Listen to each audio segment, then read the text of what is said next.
Shalom. Dari saya dan istri saya, bahkan kami sekeluarga menyampaikan salam damai sejahtera di dalam kasih Tuhan Yesus Kristus lewat syabat persekutuan kita pada sore hari ini. Kami berharap hidup kita terus mengalami penyempurnaan, ibadah kita, tahbisan pelayanan kita terus mengalami penyempurnaan sampai Tuhan datang. Saudara kasih Tuhan, perlu saya sampaikan kepada saudara sekalian, terutama saudara yang mungkin baru pertama kali hadir. Sejak saya menerima pernyataan Tuhan, atau bahasa lainnya pewahyuan mengenai pembangunan tubuh Kristus yang esa, yang menampilkan para pelaku pembangunan tubuh Kristus yang terhimpun di dalam hierarki organisme tubuh Kristus sebagai tim pelaksana putusan Allah akan bekerja sesuai ketetapan masa yang Tuhan nyatakan lewat pewahyuan tersebut. Dan pewahyuan yang saya terima itu barometernya adalah Alkitab. Artinya kalau satu pewahyuan itu tidak sesuai dengan Alkitab, maka itu bukan wahyu Allah. Pewahyuan ini saya peroleh tanggal 13 November tahun 1987. Jadi sampai hari ini saya telah menekuni hampir seperempat abad atau 25 tahun.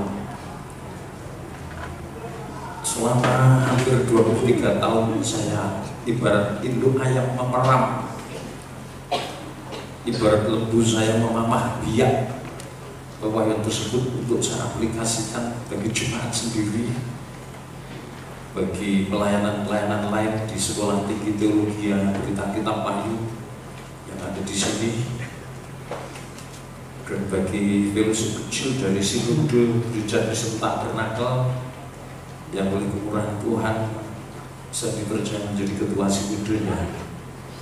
Saudara yang dikasih Tuhan, baru tahun 2010 saya diizinkan Tuhan memberitakan pewahyuan ini keluar. Sejak pewahyuan itu saya terima tanggal 13 November tahun 87 sampai sekarang, di dalam Dewan Musyawarah Tuhan selalu menegaskan bahwa bangsa Indonesia dipilih Tuhan untuk melaksanakan keputusan Allah. Amin. Haleluya. Itu suatu hal yang luar biasa. Jadi kalau saya menerima pewahyuan, saya tidak menerima lewat cara misalkan seperti mimpi atau lewat visi khayal. Tidak. Entah dalam tubuh, entah dalam roh, saya diangkat naik ke surga tingkat 3, dan di sana saya mendapatkan petunjuk seperti pengalaman Rasul Paulus. Dan itu pun setelah lewat proses pergumulan doa puasa panjang, dan tidak menyentuh makanan minuman, tidak tidur selama berhari-hari, mulai dari 10 hari, 21 hari sampai 40 hari, sebagai perobekan tirai, cara mematikan, menyalipkan daging untuk bisa mendekat intim dengan Tuhan. Setiap kali saya mendapat kemurahan untuk masuk dengan musyawarah Tuhan, selalu Tuhan menegaskan bahwa yang dimaksud oleh Allah dalam firman nubuatan yang ditulis baik dalam Injil Matius, dalam kitab-kitab nabi-nabi besar seperti Yesaya, Yeremia, dan lain-lain, negara yang dipilih Tuhan untuk menerima mandat menjadi pelaksana keputusan Allah adalah Indonesia. Itu diungkapkan berulang kali. Mungkin saudara bertanya-tanya tentang Dewan Musyawarah Tuhan. Seorang hamba Tuhan yang menerima pewahyuan, kalau dia tidak mendapatkan dari petunjuk Tuhan langsung lewat Dewan Musyawarahnya, maka itu sangat berbahaya. Karena banyak yang mengaku mendapatkan petunjuk Tuhan, kemudian menyampaikan suatu pengajaran, dan pengajaran itu tidak tergenapi, tidak membangun umat, malah menimbulkan perpecahan dan kehancuran. Mari kita baca Yeremia pasal 23. Kita akan baca mulai ayat 16.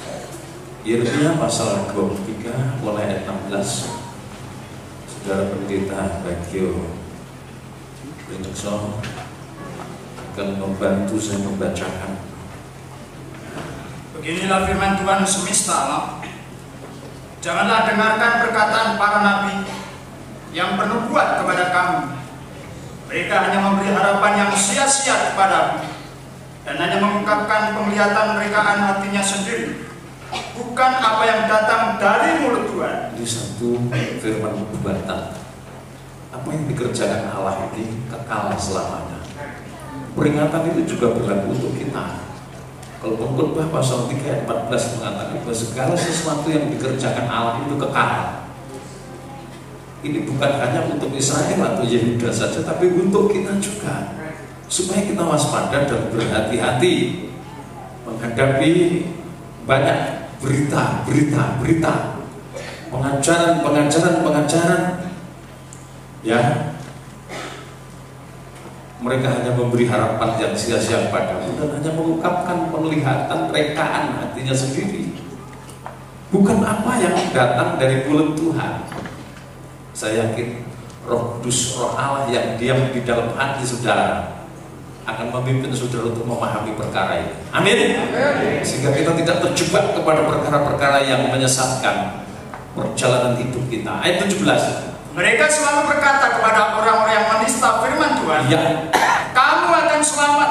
Terhadap orang yang menista, melawan, memberontak terhadap firman Tuhan, malah diberi pengharapan, kamu selamat. Menghujat firman, oh enggak apa-apa, kamu selamat. Melawan, memberontak firman Tuhan, oh tidak apa-apa, kamu selamat, kata para nabi palsu. Terus, dan kepada setiap orang yang mengikuti kedegilan hatinya, mereka berkata, kepada setiap orang yang mengikuti kedegilan hatinya, kebodohannya, kejahatannya, mereka berkata, malapetaka tidak akan menimpa kamu. Tidak akan menimpa kamu. Jadi selalu memberikan pengharapan yang tampaknya seperti positif terhadap orang jahat, terhadap orang yang hidupnya fasik, terhadap orang yang hidupnya sangat menuruti kehendak dan keinginan dagingnya. Selalu diberi pengharapan, kamu selamat.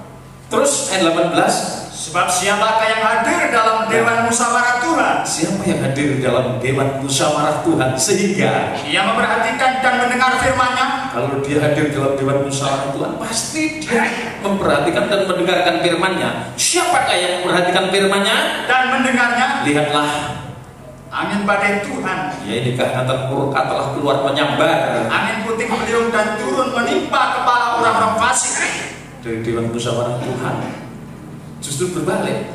Orang fasik, orang degil hatinya, orang yang memberontak terhadap firman Tuhan akan dihantam oleh kehangatan murka Tuhan kalau tidak bertobat. Murka Tuhan seperti angin puting beliung yang turun menimpa kepala mereka, orang-orang fasik. Ayat 20, murka Tuhan tidak akan surut, ya, terus sampai ia telah melaksanakan dan mewujudkan apa yang dirancangkannya dalam hatinya. Pada hari-hari yang terakhir kamu akan benar-benar mengerti hal itu. Terus, aku tidak mengutus para nabi itu, namun mereka giat. Aku tidak berfirman kepada mereka, namun mereka bernubuat. Sekiranya mereka hadir dalam Dewan Musyawarahku. Kalau mereka itu hadir dalam Dewan Musyawarahku, niscayalah mereka akan mengabarkan firmanku kepada umatku, membawa mereka kembali dari tingkah lakunya yang jahat dan dari perbuatan-perbuatannya yang jahat. Amin. Amin. Sudah percaya firman Tuhan ini? Kalau firman ini berasal dari Dewan Musyawarah Tuhan, firman ini akan membenahi ibadah kita, pelayanan kita, habisan hidup kita. Dimulai dari hidup ini nanti dibenahi, mengalami perombakan koreksi, ibarat mengalami 7 kali percikan darah, pencucian yang dasar, sehingga hidup ini benar-benar menjadi bait Allah.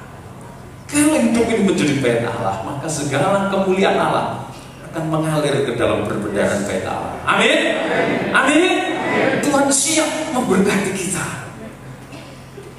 Kalau firman itu berasal dari Allah, firman itu akan merubah, menghancurkan tembok-tembok perseteruan, merukunkan yang berseteru, menghancurkan dosa-dosa sebagai pemisah, supaya kita bersatu.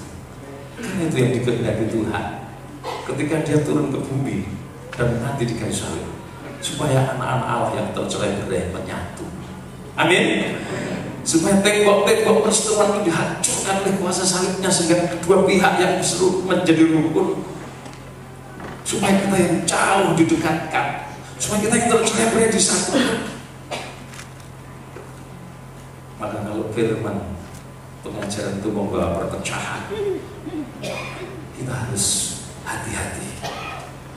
Nah saudara, ini yang saya maksudkan, Dewan Musyawarah Tuhan, tempat saya mendapatkan berita bahwa Indonesia dipilih Tuhan melaksanakan keputusan Tuhan pada akhir zaman. Amin.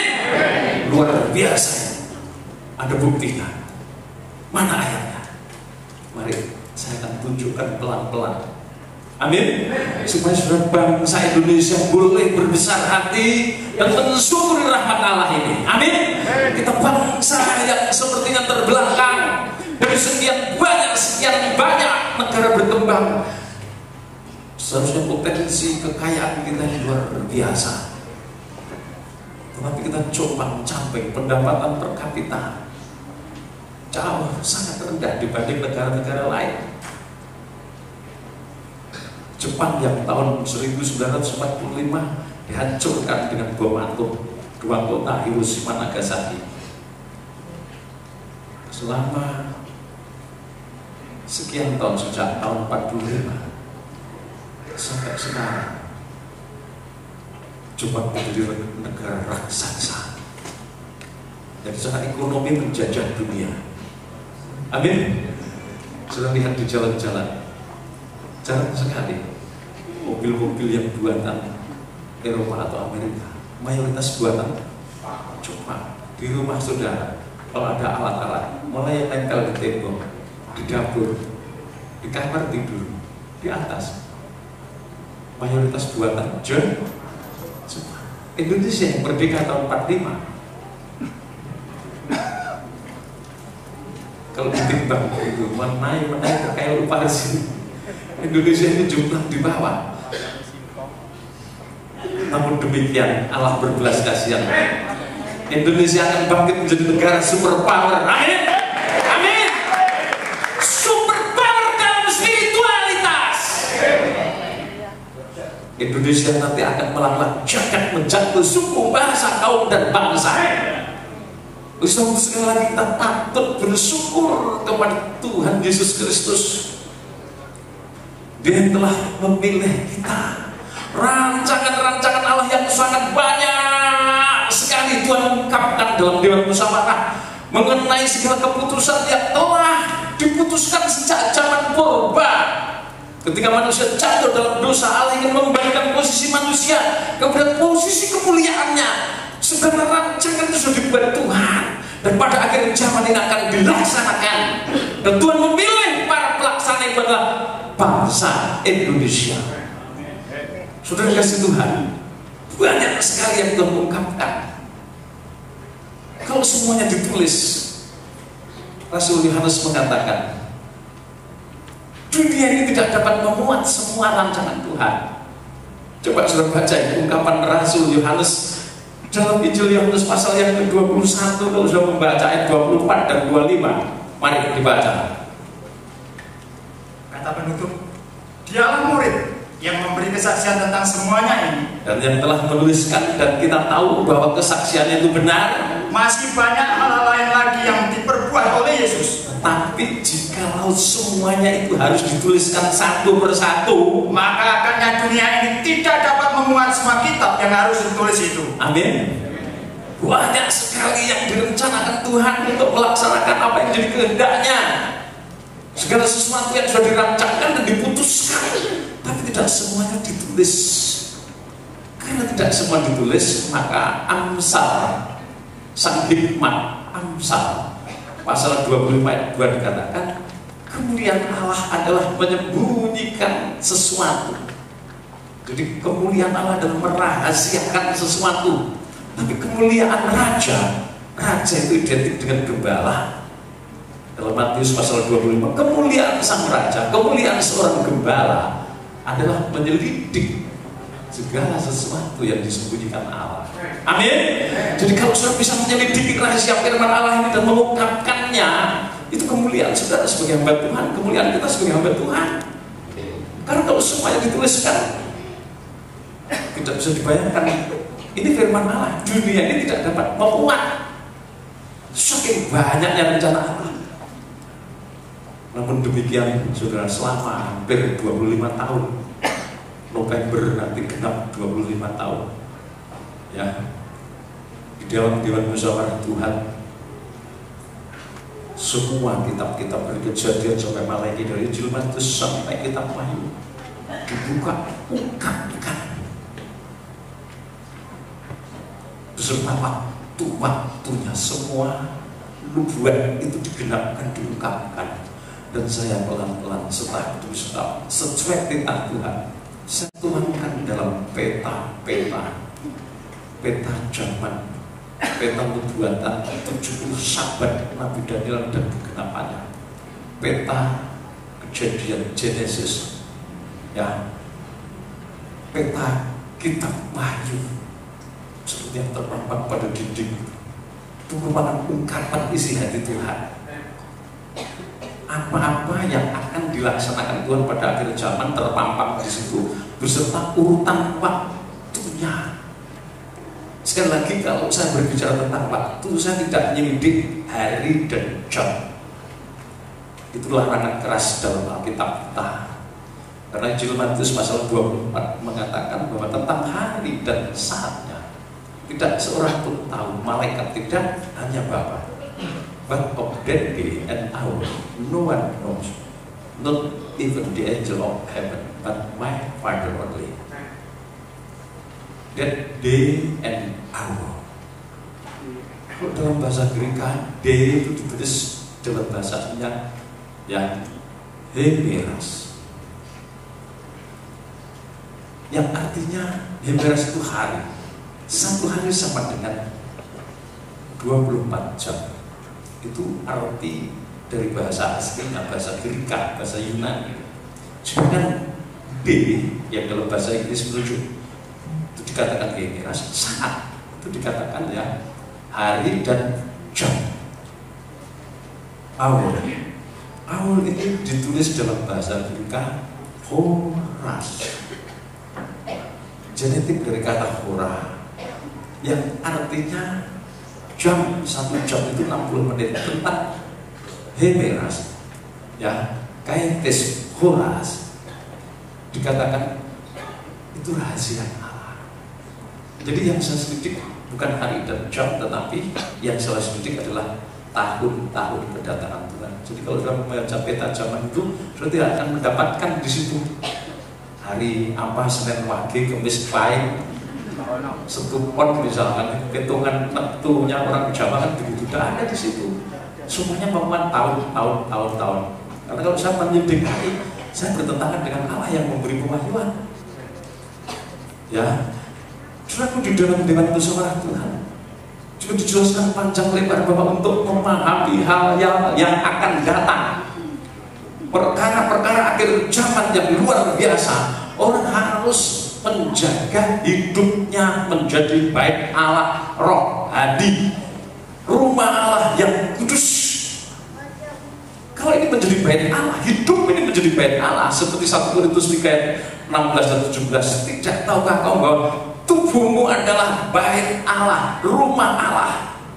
1 Korintus 6 ayat 19 dan 20, bahwa tubuhmu bukan milikmu sendiri, tetapi milik Allah, sudah dibeli dengan harga tunai senilai cucuran darah Yesus di kayu salib. Ini bait Allah, miliknya Allah. Kalau kita ingin memahami kehendak Allah, maka perlu Roh Kudus. 1 Korintus pasal 2, kalau sudah membaca mulai 6, orang yang hidup dalam urapan Roh Kudus, Roh Kudus akan memanifestasikan kuasanya. Di antaranya adalah hikmah, Sophia, dan makrifat atau gnosis, pengetahuan Allah. Karena hikmat makrifat itu segala yang tidak pernah dilihat mata, yang tidak didengar telinga, yang tidak terlintas dalam pikiran, tidak pernah terbayang di dalam hati, diberikan oleh Allah. Amin. Amin.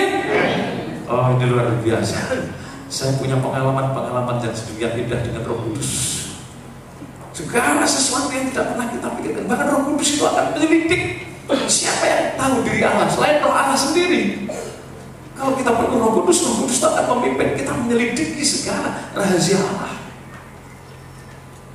Tanpa Roh Kudus apa yang bisa kita lakukan? Kalau sudah membaca Yohanes pasal 16 ayat 12 sampai 13, jadi Roh Kudus itu akan menuntun kita ke seluruh kebenaran firman-Nya. Bahkan kalau sudah membaca dalam 1 Yohanes pasal 2 ayat 27, mari dibaca 1 Yohanes pasal 2 ayat 27. Ayat yang ke-27, mari sebelum kita masuk kepada inti pemberitaan. Ya. Sebab di dalam diri kamu tetap ada pengurapan yang telah kamu terima daripadanya. Ya. Saudara yakin di dalam diri kamu ada pengurapan Roh Kudus? Amin. Amin. Oh, luar biasa. Saya yakin kalau saudara dalam pengurapan Roh Kudus, saya dalam pengurapan Roh Kudus, apa yang saya ungkapkan hasil dari pengurapan Roh Kudus, sudah pasti dengan mudah menangkap perkataan yang saya sampaikan. Amin. Pasti. Tapi kalau rohnya lain, sulit untuk bisa memahami. Ya, terus karena itu tidak perlu kamu diajar oleh orang lain, tetapi sebagaimana pengurapannya mengajar kamu tentang segala sesuatu, dan pengajarannya itu benar, tidak dusta. Ya. Jadi kalau Roh Kudus hidup dalam kita, Roh Kudus akan mengajar kita. Firman yang diungkap, bukakan ini akan kita pahami. Karena firman hasil pengurapan Roh Kudus itu benar dan tidak dusta. Dan sebagaimana Ia dahulu telah mengajar kamu, demikianlah hendaknya kamu tetap tinggal di dalam Dia. Jadi Roh Kudus terus permanen di dalam kita, kita di dalam Roh Kudus. Itulah sebabnya untuk menyongsong gerakan-gerakan besar pada tahun 2012 ini, kami mengambil keputusan sesuai firman Tuhan. Seluruh jemaat yang tergembala dalam fellowship pengajaran kitab Wahyu, seluruh jemaat dari gereja Kristen Tabernakel yang saya gembalakan, saya wajibkan mendukung dengan doa puasa 9 bulan. Setiap malam ambil waktu doa 3 jam selama 4 hari, sedangkan 3 hari, Senin, Kamis, Jumat, doa semalam suntuk, minimal 6 jam efektif. Teruslah kami sepakati. Kenapa? Kami perlu urapan. Kami menyongsong pekerjaan-pekerjaan besar untuk menjangkut suku, bahasa, kaum, bahasa di Indonesia yang sangat banyak. Sesuai ketetapan Tuhan dan petunjuk Tuhan, kami akan melaksanakan konferensi berita kitab Wahyu internasional skala nasional, tempatnya di Yogyakarta. Kami akan mengundang 3.000 minimal sampai 5.000 hamba Tuhan dari seluruh Indonesia,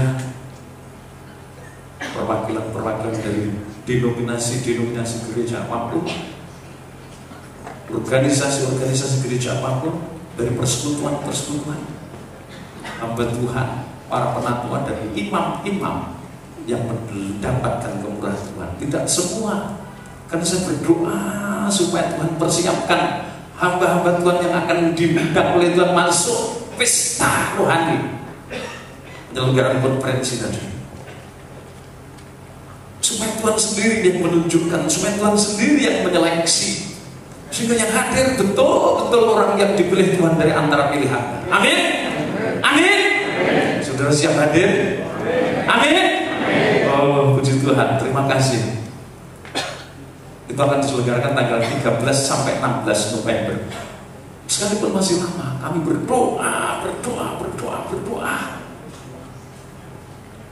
menyangkut narasumber yang nanti akan berbicara bersama saya. Saya tidak sendiri, sekalipun saya mampu sendiri. Saya akan merangkul beberapa hamba Tuhan yang saya anggap memiliki potensi untuk melayani pembangunan tubuh Kristus bersama-sama. Setiap potensi, setiap karunia roh, setiap jabatan rohani disatukan. Kami berdoa untuk kepanitiaan supaya mereka diurapi Roh Kudus, sehingga mereka bisa menyambut hadirnya hamba-hamba Tuhan sebagai malaikat sidang yang diutus oleh Allah dengan sikap hormat dan selayaknya penuh kasih. Kami berdoa untuk perizinan, berdoa untuk Jogja yang kudus, kami berdoa untuk pembiayaan yang estimasi biayanya 10 miliar. Itu untuk konferensi nasional Berita Kitab Wahyu November nanti. Kalau saudara rindu Indonesia nanti memberikan buah-buah kerajaan surga bagi pembangunan tubuh Kristus, saudara bisa berdoa dan ikut berpuasa. Amin. Amin. Apalagi saudara-saudaraku yang saya kasih, para bantuan dari gugus depan atau garis depan. Gugus depan itu pramuka. Garis depan. Ya, saya garis belakang saja. Ya toh kan diajar dua tolong mengatakan ngarsa suploro madya bangun karsa tepuri daya. Amin. Amin. Benar kan? Semua posisi oke di hadapan Tuhan. Amin. Kalau kita di belakang, kita mendorong, kita memotivasi. Jangan di belakang malah gandoli, di tengah ngaco, ya troublemaker. Nanti di depan ngetuti yang di belakang. Saudara, garis depan harus betul-betul menjadi pionir. Amin. Pionir untuk membangun tubuh Kristus. Amin. Oh, haleluya. Beri kemuliaan untuk Tuhan. Saudara dipakai Tuhan. Saya yakin. Dan kasih Tuhan. Jadi urapan Roh Kudus itu. Kenapa saya katakan begitu? Indonesia itu terpilih sebelum Yesus menubuatkan. Nabi Yesaya sudah menubuatkan. Yesus menubuatkan. Rasul Paulus juga menubuatkan. Mari kita baca dalam Injil Matius pasal 21. Saudara, Injil Matius pasal 21 ini di dalam pola kerajaan surga, pasal ini terkena 7 kali percikan darah di depan tabut perjanjian Allah. 7 kali percikan darah ini artinya penyucian yang sempurna untuk gereja tubuh Kristus. Harus tidak mempelai perempuan Tuhan. Gereja tubuh Kristus sebagai sidang mempelai perempuan Tuhan harus menjadi bait Allah rohani. Oleh sebab itu kalau sudah membaca cerita Matius pasal 21 turut-turutannya, pasal 21 ayat 1 sampai ayat 11, di situ Tuhan terlebih dahulu ditahbis menjadi raja. Ciri pentahbisan itu adalah Yesus mengendarai keledai muda. Itu tradisi Israel sejak zaman dulu kala. Mengendarai keledai muda, di depannya ada orang yang berlari jarak 50 meter, di belakang ada yang mengiringkan sambil berteriak untuk sang raja. Kalau zaman Yesus dikatakan Hosana bagi anak Daud, diberkatilah dia dalam nama Tuhan, Hosana di tempat yang maha tinggi. Ini nubuat bahwa Yesus akan datang sebagai raja di atas segala raja, Tuhan atas sekalian Tuhan, dan mempelai pria. Amin. Tapi ini belum digenapi, saudara sekarang. Posisi Tuhan sekarang ini belum secara nyata Allah menjadi raja di atas segala raja. Tapi posisi Tuhan sekarang di dalam kerajaan surga masih sebagai imam besar menurut peraturan Melkisedek. Sudah sampai, loh kok bisa? Waktu Yesus itu raja, amin. Tuhan itu raja sejak zaman dulu karena dia raja. Tapi kerajaannya bukan di bumi ini. Amin. Amin. Oleh sebab itu waktu Tuhan Yesus diminta untuk menjadi raja di bumi, Tuhan tak mau. Kerajaannya adalah kerajaan yang kekal, nanti, sekarang belum. Jadi kalau saya beranggapan sekarang Allah kita, Tuhan Yesus Kristus adalah raja di atas segala raja, yang memerintah sebagai raja, saya katakan itu salah. Predikat raja, Tuhan atas sekalian Tuhan dan mempelai pria itu memang dia punya. Tapi posisinya sekarang ini masih sebatas sebagai juru selamat, penebus dosa, dan imam besar. Mana buktinya? Mari kita baca Alkitab kita. Saya akan tunjukkan bahwa dia nanti datang sebagai raja. Tuhan Yesus sebagai raja, dia tidak mati, dia hidup selamanya. Tapi kalau sebagai juru selamat dan penebus dosa, sebagai imam besar, dia harus mati. Kan dia harus mencucurkan darahnya. Loh, apa begitu? Alkitab yang mengatakan. Amin. Amin. Saudara jangan emosi dulu. Sabar. Orang bijaksana itu cepat mendengar. Sesuatu yang didengar itu ditimbang, disaring, dimaknai, kemudian diteliti. Setelah diteliti, baru mengambil kesimpulan. Sebab kalau kita cepat marah, cepat emosi, Alkitab yang mengatakan bodoh. Alkitab bukan saya bilang, saudara nanti dendam sama saya, kapan nanti? Ya, itu Alkitab yang mengatakan. Tapi Yakub mana orang bijaksana itu demikian. Lihat itu kita teliti apa benar. Ya, cerita Injil Matius 21 dilanjut. Sebagai raja, setelah dia ditahbis sebagai raja, maka tindakan yang dilakukan pertama kali adalah mencucikan kerajaannya. Karena bait Allah itu kerajaannya, surga itu kerajaannya. Surga di bumi, bait Allah di bumi itu siapa? Siapa? Saudara dan saya. Tidak tahukah kamu bait Allah rohani, tempat Allah diam dan bertahta? Amin. Bait Allah itu rumah Allah itu namanya surga di bumi. Itu saudara dan saya disucikan, ditata. Hal-hal yang tidak berkenan dicungkir balikkan. Setelah bait Allah itu disucikan sampai ayat yang ke-17, maka ayat 18 sampai ayat yang ke-22, bait Allah yang mengalami penyucian pasti mengeluarkan buah-buah yang diperkenan Allah. Amin.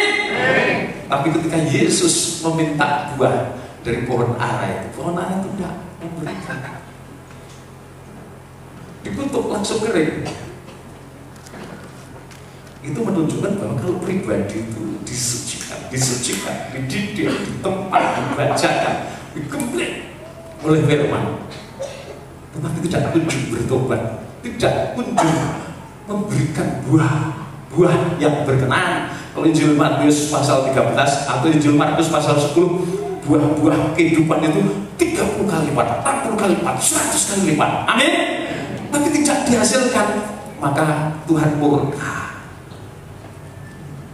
Ini alasan kenapa Israel sedemikian, kenapa Israel ditolak, kenapa Indonesia dipilih. Mari kita simak dengan runtut. Alkitab itu sedemikian luar biasa. Kemudian kalau saya membaca ayat 23 ya sampai kepada ayat 27, ini kondisi orang-orang Israel pada umumnya sebagai penggarap-penggarap kebun anggur, sebagai tokoh-tokoh spiritual yang seharusnya bisa memahami bahwa setelah bait Allah itu mengalami penyucian, pengudusan, maka harus mengeluarkan buah-buah kehidupan yang bermakna. Tetapi Israel tidak, malah dipenuhi kebimbangan, meragukan kuasa Allah, meragukan kuasa Sang Maharaja, meragukan kuasa Tuhan Yesus. Dan cerita selanjutnya adalah perumpamaan tentang dua anak. Ini rangkaiannya juga. Kondisi Israel itu seperti itu.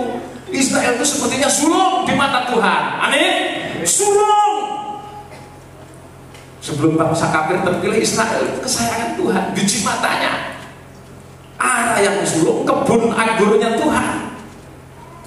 Tapi kondisi Israel memang seperti anak sulung. Ketika diperintahkan, anakku kamu harus begini. Hari ini kamu bekerjalah di kebun anggur. Jawab anak sulung itu, baik Bapak. Siap dan tapi tidak kepanggil. Itu Israel mendengar, tapi tidak pernah menjadi pelaku firman. Beda dengan si bungsu, ya toh. Lalu orang itu datang pada anak yang kedua dan berkata demikian, anakku pergilah kerja di kebun anggur. Aku tidak mau, bangsa kafir, liar memang, ya toh. Sifatnya liar seperti zaitun liar. Roma 11 mengatakan, tidak mau, tapi menyesal, diam-diam dikerjakan. Nah, siapakah di antara kedua orang itu yang melakukan kehendak ayahnya? Siapa? Yang terakhir, bangsa kafir. Maka bangsa kafir yang dipilih Tuhan. Tapi bangsa kafir itu tidak semuanya yang dipakai. Itu satu bangsa nanti. Satu bangsa yang mendapat mandat. Kemudian Tuhan mengumpamakan lagi keadaan Israel, Farisi, Saduki, anggota Sanhedrin, imam-imam, anggota Sanhedrin yang terdiri dari imam-imam, Farisi, ahli Taurat itu 70 orang. Mereka diumpamakan penggarap kebun anggur. Israel itu kebun anggurnya Tuhan. Kalau saya penggarapnya itu buta, maka akibatnya Israel yang ditutup juga mati konyol, karena yang buta, yang dipimpin juga buta, sama-sama tenggelam di sungai. Nah, di situ diumpamakan seorang majikan. Mari dibaca ayat 33, Matius 21 ayat 33. Mari. Dengarkanlah satu perumpamaan yang lain. Adalah seorang tuan tanah membuka kebun anggur dan menanam pagar sekelilingnya, yang menggali lubang tempat memeras anggur, terus dan mendirikan menara jaga di dalam kebun itu. Kemudian dia menyewakan kebun itu pada penggarap-penggarap, lalu berangkat ke negeri lain. Ketika hampir tiba musim petik, ia menyuruh hamba-hambanya kepada penggarap-penggarap itu, terus untuk menerima hasil yang menjadi bagian. Nah, dikirimkan utusan-utusan menanyakan hasil yang menjadi bagian sang majikan. Sebagai penggarap, modal diberikan oleh majikan, semua diberikan, semua sarana prasarana dilengkapi dengan harapan nanti penggarap mengembalikan hak majikan. Tapi ketika ditanyakan haknya, utusan-utusan yang disuruh menanyakan dibunuh, dilempar keluar kebun. Dikirim lagi yang kedua, rombongan kedua, utusan-utusan itu menanyakan hak sang penggarap. Tidak, jauh berbeda, lebih buruk. Dibunuh, disiksa, dilemparkan keluar pagar. Sang penggarap berkata, anakku akan aku kirimkan. Siapa tahu mereka nanti takut karena anakku. Tapi apa kata penggarap? Setelah lihat anaknya yang diutus, wah, ini ahli warisnya. Kalau dia saya bunuh, maka semua haknya milik saya. Sikap amat, lomba, rakus, serakah menguasai penggarap. Anaknya pun dibunuh. Ini firman Tuhan. Utusan-utusan yang diperintahkan Tuhan untuk menanyakan kepada para penggarap adalah para nabi. Dalam kitab-kitab perjanjian lama, mereka semua itu. Rombongan kedua itu para rasul. Semua rasul-rasul dibunuh. Dan Tuhan Yesus sendiri sebagai anaknya juga dibunuh. Ini dosanya Israel sebagai bait suci, sebagai kerajaan surga di bumi yang sudah mengalami pengudusan, penyucian. Seharusnya Israel memberikan buah yang tepat waktu kepada Tuhan sebagai sang maha majikan.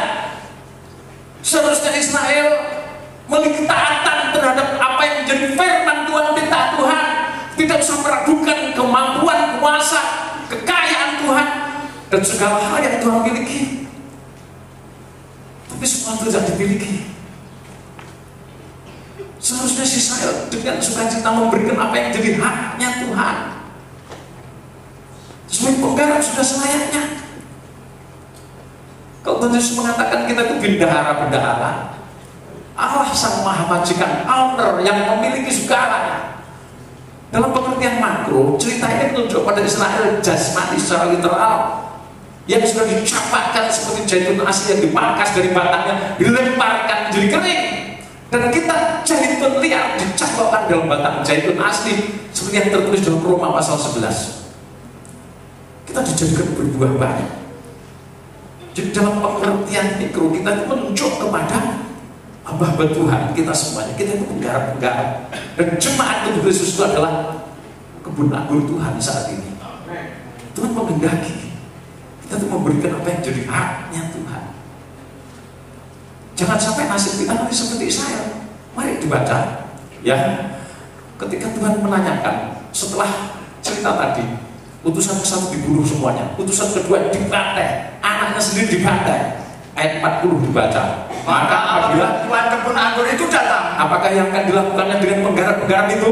Kata mereka kepadanya, ia akan membinasakan orang-orang jahat itu. Ya, dan kebun anggurnya akan disewakan kepada penggarap-penggarap lain yang akan menyerahkan hasilnya kepadanya pada waktunya. Ayat 42. Kata Yesus kepada mereka, belum pernahkah kamu baca dalam kitab suci? Batu yang dibuang oleh tukang-tukang bangunan, ya, telah menjadi batu penjuru. Ya, terus hal itu terjadi dari pihak Tuhan. Ya, suatu perbuatan ajaib di mata kita. Nah, Tuhan Yesus sebagai anak yang ditolak menjadi batu penjuru. Ini dari pihak Tuhan. Tapi suatu perbuatan ajaib di mata kita. Kalau kita percaya, kita selamat. Sebab itu, ayat 43, perhatikan. Aku berkata kepadamu, bahwa kerajaan Allah akan diambil daripadamu. Aku berkata kepadamu bahwa kerajaan Allah akan diambil daripadamu. Israel, kerajaan Allah harus diambil daripadamu. Israel, terus dan akan diberikan kepada suatu bangsa yang akan menghasilkan buah kerajaan itu. Ya, akan diberikan kepada satu bangsa yang menghasilkan buah kerajaan. Ini sejarah. Kenapa Indonesia dipilih? Israel menolak. Sebagai penggarap kebun anggur, cuma tamak, lobang, keji sifatnya, serakah.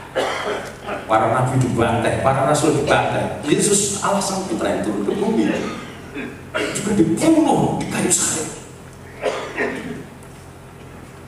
Oleh sebab itu Tuhan Yesus yang maha lembut, yang maha pemurah pengasih, untuk Israel dengan 7 kutukan. Kalau sudah dalam Matius pasal 23 baca, wow, bahasa Inggrisnya, why, bahasa Indonesia terjemahan lama, terjemahan baru, terkutuklah kamu orang Farisi, ahli kitab.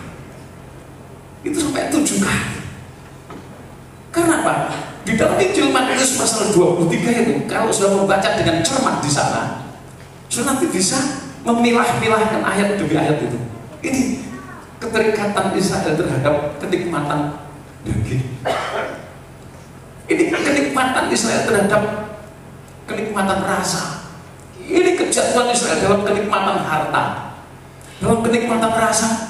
Dia serba ingin disanjung, dia ingin menduduki kursi pusat, dia pakai sepatu yang wajah, ingin dihormati di rumah-rumah sembahyang, dia mengajar segala macam.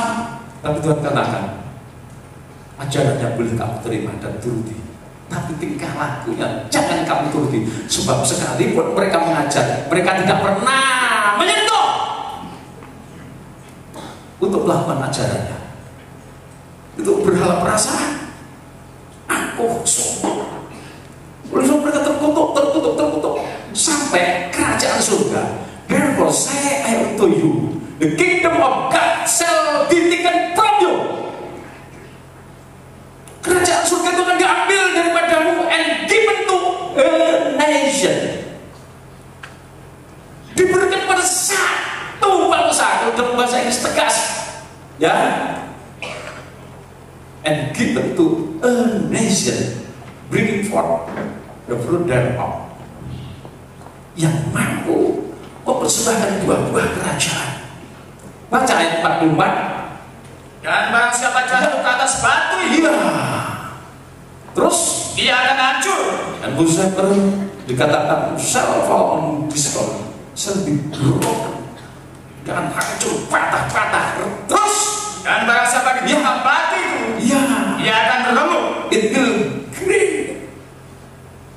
Dikatakan it will great itu powder, hancur, jatuh, hancur, ketiga, remuk dari geremuk, saking marahnya Tuhan. Dia sebagai raja, ciri pentabisannya raja. Ini nubuat masih. Matius 21, mengendarai keledai muda.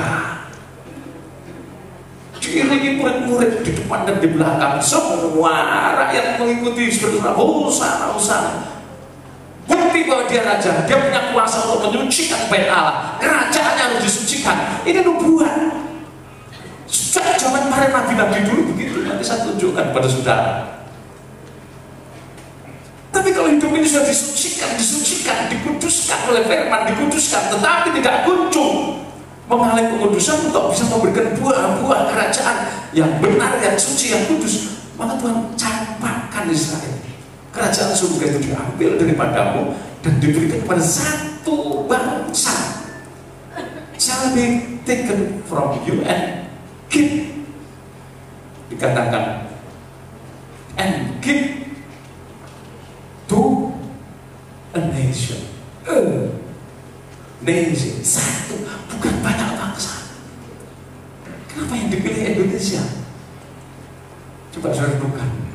Kok bukan orang Jerman yang dalam teknologi canggih merasa dirinya bangsa Arya? Konon pada perang dunia ke-1 maupun perang dunia ke-2 malah melintang karena merasa bangsa Arya. Kok bukan dari sini? Bahasa Alkitab sini itu RRC sekarang. Yang jumlah penduduknya terbesar di bumi yang dipilih. Kenapa bukan bangsa Eropa yang sejak ratusan tahun lalu, bahkan ribuan tahun lalu sudah melakukan ekspansi kemana-mana? Saudaraku, tahun 1596 saya sudah menduduki Indonesia, sebagian wilayah Indonesia Timur mulai dijajah. Lebih dasar lagi tahun 1602 mendirikan komisi dagang namanya VOC. Kok bukan bangsa Belanda, bangsa Portugal yang dipilih? Atau orang aborigin, orang Afrika, orang Mesir, orang Arab? Orang Mesir yang berjaya sejak zaman dulu. Sejak zaman dulu Mesir itu luar biasa. Fir'aun itu luar biasa, terkenal dengan peradaban yang sangat luar biasa. Sampai Israel menjadi pecundang di situ 400 tahun. Tapi kenapa Tuhan memilih Indonesia? Benarkah yang dipilih Tuhan Indonesia? Saya yakin Indonesia dipilih Tuhan. Amin. Oh haleluya. Sudah bisa baca itu. Sudah bisa baca itu. Dalam Yesaya 41. Mari dibaca. Yesaya 41. Yesaya 41. Ya. Yesaya 41 dibaca mulai ayat 1. Mari perhatikan. Tuhan membangkitkan seorang pembebas. Terus Dengarkanlah aku dengan berdiam diri, hai pulau-pulau. hendaklah bangsa-bangsa mendapat kekuatan baru. Biarlah mereka datang mendekat kemudian berbicara. Baiklah kita tampil bersama-sama untuk berperkara. Siapakah yang menggerakkan dia dari timur? Siapa yang menggerakkan dia dari timur? Terus menggerakkan dia yang mendapat kemenangan di setiap langkahnya, yang menaklukkan bangsa-bangsa ke depannya dan menurunkan raja-raja. pedangnya membuat mereka seperti debu dan panahnya membuat mereka seperti jerami yang tertiup. Yang mengejar mereka dan dengan selamat yang melalui jalan yang belum pernah diinjak kakinya. Siapakah yang melakukan dan mengerjakan semuanya itu? Dia yang dari dahulu memanggil bangkit keturunan-keturunan. Aku Tuhan yang terdahulu. Dan bagi mereka yang terkemudian, tetap dia juga yang menggerakkan Tuhan. Nubuat ini secara literal, sejarah pencatat ini menunjuk kepada seorang yang bernama Raja Quraisy. Tapi kalau nubuat ini berhenti kepada Raja Quraisy dengan kerajaan Medi Parsia, berarti firman ini cuma sejarah. Kitab Nabi Yesaya itu sejarah. Buat apa kita simpan sejarah? Ingat, Pengkhotbah pasal 3 ayat 14, apa yang dikerjakan Allah itu kekal selamanya, tidak boleh ditambah, tidak boleh dikurangi, melainkan semua manusia takut dan gentar akan Allah. Ayat 15 mengatakan apa yang ada sekarang dulu sudah ada, dan yang akan ada sudah lama ada. Jadi yang saya beritakan pada saudara ini dulu sudah ada, itu sudah menjadi rencananya Allah. Dia trendsetternya, dia policy makernya, dia decision makernya, membuat keputusan-keputusannya Allah. Kalau saya ini cuma babu, bahasa Jawanya, hamba yang menangkap cahaya kemuliaan Allah untuk meneruskan kepada saudara. Amin. Saya bukan apa-apa, saya bukan penemu. Saya cuma menerima dari Tuhan. Tapi semuanya Tuhan yang melakukan. Jadi kegerakan dari timur, kegerakan pemenang yang akan merebut kemenangan. So, jangan membaca ini secara harfiah. Huruf itu mematikan. Karena Alkitab kita ini tertulis oleh ilham Roh Kudus. Rasul Petrus mengatakan, jadi kalau saya ingin mendalami kitab suci kita, maka kita perlu urapan Roh Kudus. Amin. Tanpa Roh Kudus, apa ya bisa sudah lakukan? Saya mau tafsir apa? Seberapa hebat otak manusia? Adakah di sini otaknya yang 3 kilo beratnya? Manusia itu segede apapun kepalanya, maksimal 1,5 kilo otaknya. Kalau nggak percaya tanya Pak Dokter, kalau di sini ada Pak Dokter. Sekalipun saya tidak mahir, tapi saya sedikit banyak mengerti anatomi tubuh manusia. Karena saya mengerti anatomi tubuh manusia ini baik Allah, ini tak bernakal Allah. Jadi kalau ada orang sakit begini, obatnya apa? Saya tanya Tuhan, tapi obatnya apa? Nah, Tuhan menciptakan alam raya, rumput-rumputan, tumbuh-tumbuhan, ratusan, ribuan. Semua itu berguna untuk manusia, bukan untuk kambing. Amin. Itu saya siap menolong saudara. Lewat doa saya bisa berdoa untuk saudara, untuk kesembuhan saudara. Tapi tubuh itu juga perlu vitamin, perlu gizi, perlu pemulihan, perlu makan. Apa kalau sudah lapar? Cukup dengan doa saja. Dalam nama Yesus, kamu akan kenyang selama 1 tahun. Ulang. Nggak makan 1 tahun, ular. Nggak bisa loh. Ketupat tangan dalam nama Yesus, perutmu kenyang, buncit. 3,5 tahun, nggak makan apa-apa. Bisa loh. Yang bisa. Tentu doanya orang keset yang buat gawe. Amin. Iya loh. Tanaman apa-apa itu diberikan Tuhan sebagai anugerah untuk kita teliti, kita selidiki. Kalau sudah sakit, kanker ganas, tidak usah operasi. Saya siap membantu menolong saudara. Amin. Saya diberi hikmat oleh Tuhan untuk membuat obat ini ramuan dari godong ini, godong tembelean, godong tikus-tikusan, ya toh, godong macam-macam dah. Campur duduk-duduk dibuat ekstrak fresh, masukin kapsul, udah tinggal nguntal bahasa Jawa. Itu bahasa kromo ini, kromo ini sun, kromo ini gitu. Ya, tinggal menelan, bener sudah. Dalam nama Yesus percaya sembuh. Amin. Saudara gagal ginjalmu pincang, hatimu sakit banget berbanyak tumor ya. Dosa takut saudara. Tuhan sanggup menyembuhkan. Amin. Amin. Saking baiknya Tuhan sama saya diberi hikmat untuk meramu Dinas Kesehatan Jogja itu mengeluarkan surat itu saya. Romo diakui sebagai herbalis. Betul, saya dapat SK. Saya mendapat penghargaan KR Award. Orang penyakit AIDS sembuh. Orang Australia nggak percaya, selidiki sampai sini. Kalau nggak percaya tanya orang yang sakit AIDS di sini. Mereka sembuh. Bukan dengan obat saja. Pengobatan itu holistis antara iman dan kecintaan kita sama Tuhan dan berkat-berkat natural, rumput-rumputan, daun-daunan yang menjadi berkat kita. Amin. Holistis itu menyeluruh. Ya alamiah, tapi ya spiritual. Namanya manusia berusaha. Itu untuk baik, sangat baik. Indonesia itu dipilih Tuhan kembali. Saya sampaikan terus saudara. Kalau Tuhan memilih kita luar biasa. Apa yang ada sekarang dulu sudah ada. tentang nubuat ini dulu sudah ada, sekarang cuma kegenapan. Makanya mempelai perempuan Tuhan dalam Wahyu 12 ayat 1-6 berpakaian matahari, bulan, dan bintang. Kalau saya pernah belajar peta zamannya Bapak Pendeta W.H. Opiller almarhum, zaman Allah Bapa lamanya 2000 tahun disebut zaman matahari. Zaman Allah Sang Putra 2000 tahun, mulai Abraham sampai Yesus mati di kayu salib, bangkit naik ke surga 2000 tahun, itu disebut zaman Allah Anak, simbolnya bulan. Zaman Roh Kudus, zaman gereja 2000 tahun, sejak pencurahan Roh Kudus di Loteng Yerusalem sampai kedatangannya yang kedua nanti 2000 tahun zaman Roh Kudus, simbolnya 12 bintang. Matahari, bulan, dan bintang jadi pakaian. Matahari itu zaman Allah Bapa, zaman Allah Sang Putra, zaman Roh Kudus.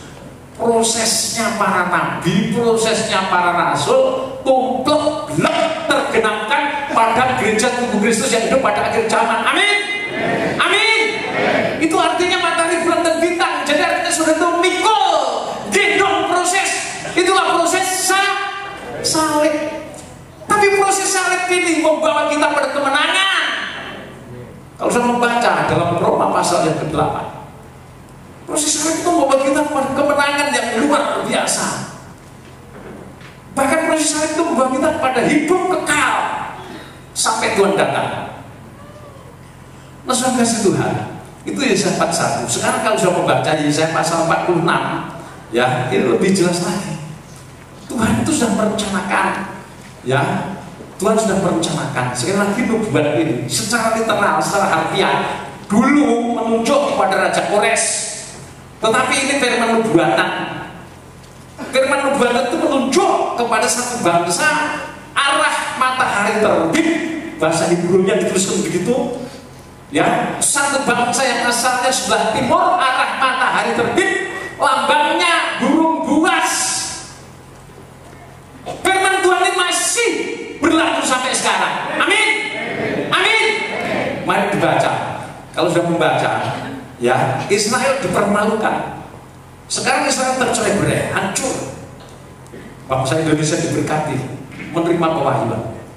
Kerajaan surga diambil dari Israel, diberikan pada bangsa Indonesia.